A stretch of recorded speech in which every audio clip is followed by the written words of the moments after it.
just been to Valencia Airport to go drop the wife's parents off, who have been staying with us for the last week, which is why I've not been live for the whole week. It's quite difficult to go live when people are around and things.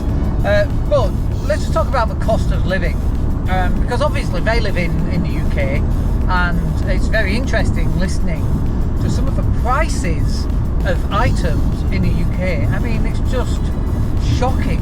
Some of them, it's just, I've lost for words. Not happened. It's just so expensive. And when we come from Spain over to England, we get a bit of a culture shock, to be fair, because here in Spain, it's not really, our energy bills haven't gone up. I guess some of our food bills have gone up, but not so much that something we'd really notice.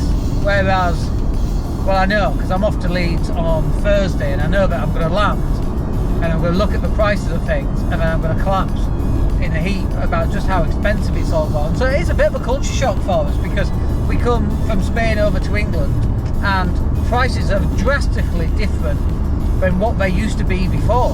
So it takes a little bit of acclimatization, a little bit of getting used to. And so I don't know where people are going to go from here. I mean, they're talking about another 0.5% interest rate rise on Thursday. Today's Tuesday, so we've got a couple of days. I mean, another 0.5%, and then really they're talking about another 0.5% on top of that as well. And I was talking to someone yesterday, and their mortgages went from, because they're an investor, went from £3,000 to about £8,000. That's a £5,000 a month increase, and he can't afford it. And so this is going to cause more problems. And honestly, I don't know what the answer is, except I kind of do. Like, the answer's fairly obvious. The answer really is to make more money. And then the question becomes, well, how do you make more money? And it's not by working more, because we know, don't we, that yeah, you could go out and work more, but you're just exchanging your time and energy for money, and you're soon going to run out of both time and money. Time and energy, if that's what the transaction is going to be. So you have to start to learn to operate at a higher level of thinking rather than a higher level of doing. Just doing more action and doing more and more and more isn't really going to solve the problem for you. What you need to be doing is solving the problem at an intellectual level, not at a physical, transactional level.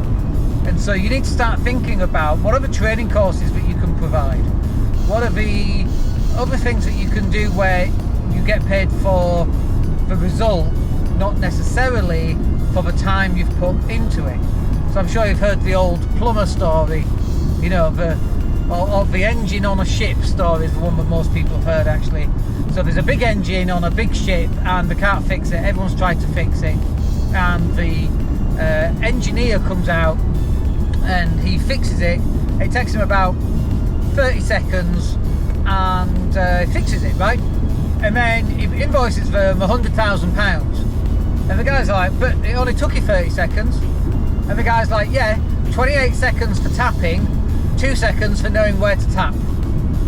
And that's a perfect example of not exchanging your time for money, but knowing where to tap. And this is where you need to be for your future income as well. You need to learn where to tap.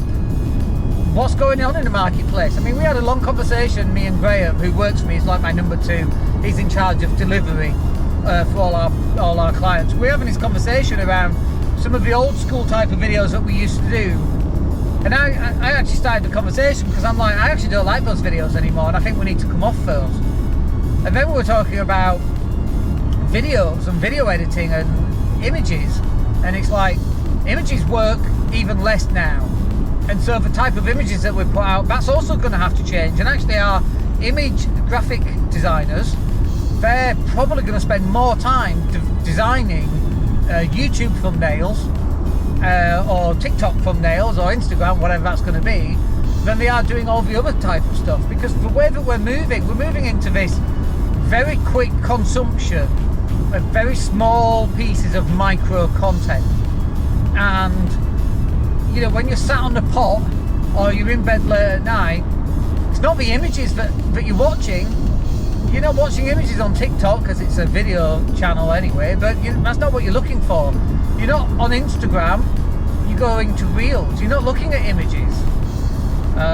It's just not done. You're looking at micro pieces of content, and it's very interesting because actually the way that our digital marketing business is changing is that it's going to turn into micro pieces of digital content. And so we have to also use our intellectual capacity to make that physical change, and that's what you're going to have to do as well.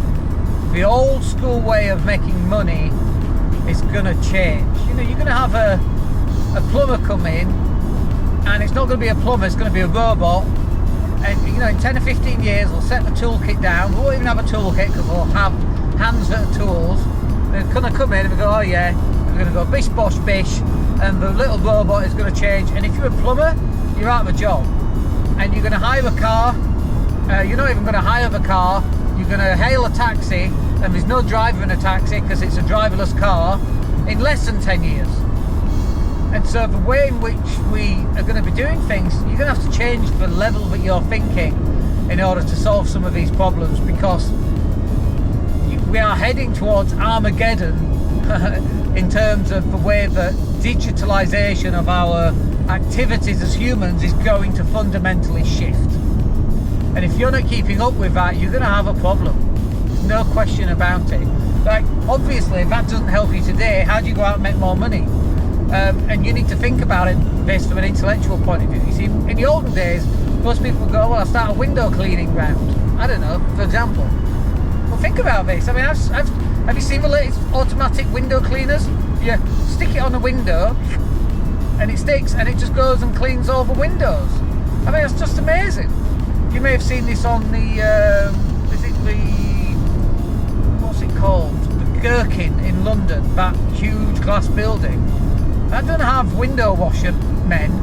It's got little robots that go and clean that. I mean, the whole level at which we're having to think now is going to shift. And if you think it's shifted already, look at what we've done in the last 10 years. Think about where we're going to go in the next 5 years. And 2 years after that, think about how things are going to change. And 1 year after that, Moore's law, twice as fast for half as much. Like, that's getting faster and faster and faster, and you're going to have to find a way of keeping up and changing and adapting alongside with it. It's going to be very interesting over the next few years, and there's going to be a lot of fallout. A lot of businesses are going to go bust because the fundamental way in which we used to do things is no longer going to exist. And I don't want that for you. I don't want you to find yourself without a job, without an income. You're going to have to find a way of making more money. There's no way, there's no two ways about that.